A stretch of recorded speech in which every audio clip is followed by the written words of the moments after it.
Maayong adlaw mga koys. For today's video, maghakot ta og kahoy kay maayo ang sinag sa adlaw para hindi ulan, wala na tay hunaon pa nga para sugnod nato.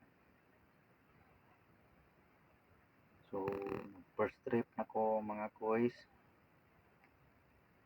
padung dire sa kamalig sa among kanding sa kapas-an nga kahoy, mga uga nasangit pa gyud.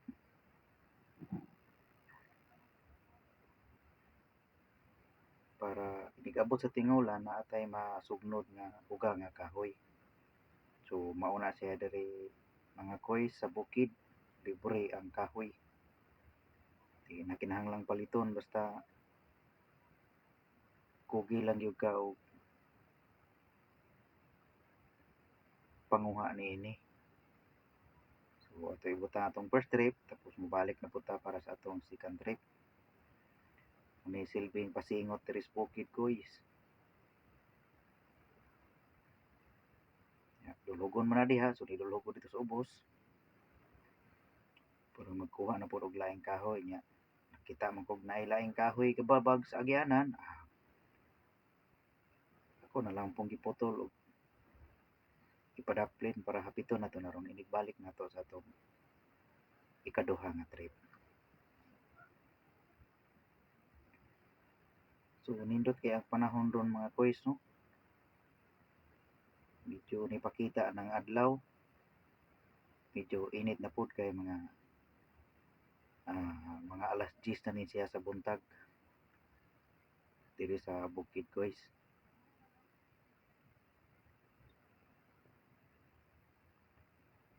So kana diha dapita koys mga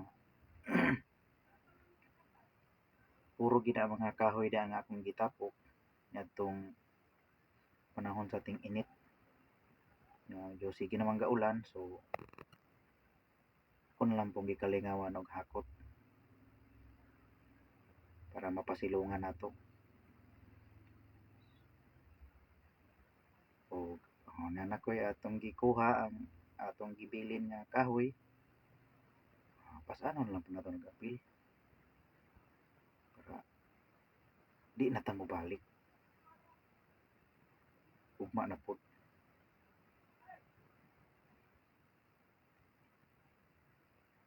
So kani diha dapitang dalana ko is mga angaton din na og gamay. Padung diri sa alad sa kamalig sa among kanding Bisaya.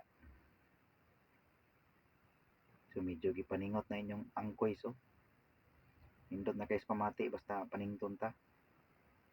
At the same time productive pa itong adlaw kay nakapanghipos matawag kahoy.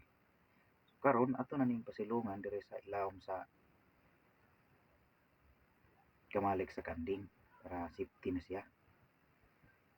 Ang tay makuha og magsig-ulan natay uga nga kahoy.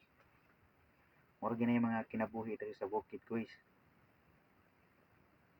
Magkugi lang gyud ka, dili ka magproblema. Kung sugnod-sugnod lang. So ato nang i-pile diri sa ilalom para dili na maulanan. Wala nang gitarong-tarong diha kay medyo nagsiwag-siwag manguban. Ugar na siya koy bisag niagi nag-ulan pero moinit mo diri pila ka adlaw, so maugar gyud sa balik. So mauna na siya mga koy. O